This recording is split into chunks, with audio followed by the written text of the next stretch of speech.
प्रतापगडाच्या पायथ्याशी छत्रपती शिवाजी महाराजांनी अफजल खानाचा केलेला वध ही हिंदुस्थानच्या इतिहासाला कलाटणी देणारी घटना होती.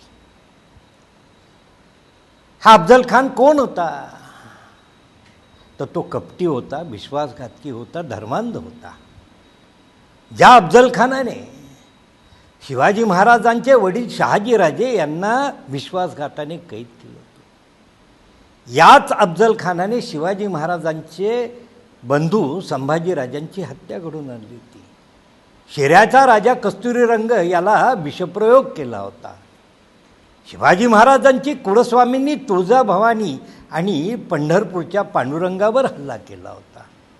जो स्वतःला मूर्त मर्दाने काफिरान, हिंदूंची कत्तल करणारा आणि मंदिर आणि मूर्त्यांचा विध्वंस करणारा असं म्हणून घेणारा अफजल खान हे हिंदवी स्वराज्यावरचं बलाढ्य संकट होतं.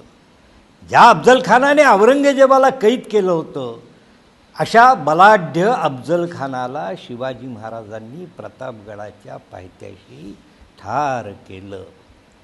आणि म्हणूनच ही हिंदुस्थानच्या इतिहासाला कलाटणी देणारी घटना ठरली. धन्यवाद.